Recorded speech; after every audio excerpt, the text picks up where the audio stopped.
I'm sitting at my small dining table, the one with the chipped corner that I never bothered to fix because it still works. In front of me lies a glossy brochure, white walls, large windows, a modern kitchen with marble countertops, a two-story house in a quiet suburban neighborhood.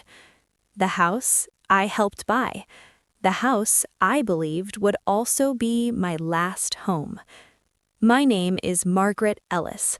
I am 71 years old, and today I found out that I am too embarrassing to live in the house I paid for. 3 years ago, my daughter Lauren sat right where I'm sitting now.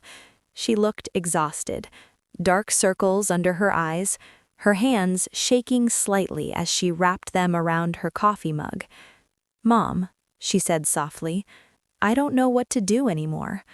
Her husband, Ethan, had just been laid off. Their apartment rent was going up, their 2 children were sharing one bedroom, and Lauren, my sweet girl, she had always dreamed of a real home, a backyard, a porch, a place where her kids could grow up feeling safe. "We found a house," she whispered, as if saying it too loudly might make it disappear. "But we're short on the down payment." She didn't ask right away. She never did. She just looked at me, and I already knew. I had been saving that money since my husband died. 40 years of marriage, 40 years of shared sacrifice. When cancer took him, I promised myself one thing. I would never be a burden to my children. So I saved. I skipped vacations. I wore the same coats year after year. I cooked at home. I lived small so I could live secure. That account had $62,000 in it. Lauren needed $35,000. "It's just a loan, Mom," she said quickly. "We'll pay you back, and of course, you'll always have a room with us." I remember smiling so hard my cheeks hurt. A room with my grandchildren's laughter down the hall. Sunday dinners, Christmas mornings, a family again. I transferred the money the next morning. Lauren called me every day after that. They chose paint colors together. She sent me pictures of the backyard. "This corner would be perfect for your flowers, Mom." Ethan even joked, "Guess we'll finally have a live-in babysitter." I laughed. I didn't hear the warning hidden in that joke. Once the house closed, everything shifted. Calls became shorter, texts took longer to answer, plans were always later. When I asked when I could come see the house, Lauren said, "It's chaotic right now, Mom, boxes everywhere."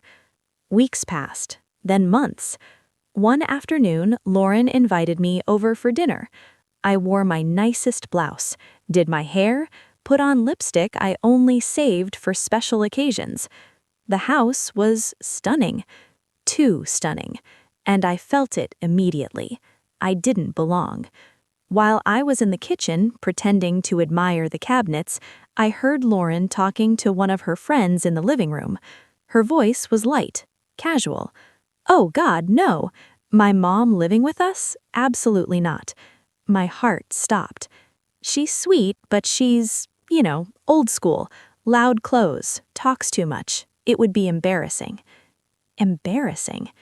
"She still thinks coupons are personality traits," her friend laughed. "And honestly," Lauren added, lowering her voice, "this house is our fresh start. I don't want her energy here." My hands gripped the countertop. This house, the one my money bought. Dinner tasted like ash. Lauren hugged me goodbye at the door. "We'll talk soon, Mom." She didn't mean it.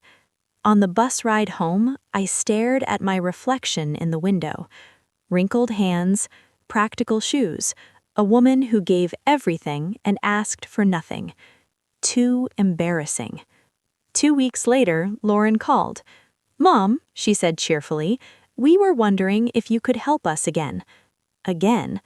"Property taxes are higher than we expected. Just another $5,000. We'll figure out repayment later." I waited. She didn't ask how I was. She didn't ask if I needed anything. I finally said, "Lauren, where was my room supposed to be?" Silence. Then a sigh. "Mom, we never really talked about that seriously." That's when I knew. That night, I opened my old filing cabinet. My will, my insurance, my savings, everything had her name on it. I realized something terrifying. I had funded my own erasure. The next week, I did 3 things: removed Lauren from my accounts, changed my will, booked a small senior apartment near the coast, a place with sunlight, quiet mornings, people who didn't need me for my money.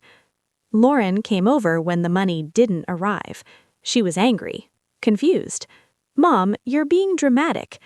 "No," I said calmly, "I'm being awake." She cried. She apologized. She promised things would change. But respect offered only when money is threatened is not respect. I live by the sea now. I walk every morning. I read. I cook for myself. Lauren visits occasionally. She's polite now, careful. And I finally understand something that took me 71 years to learn. Love that costs your dignity is too expensive. I paid for her dream home, but I reclaimed my life. And this time, I'm not embarrassed of who I am. I'm proud.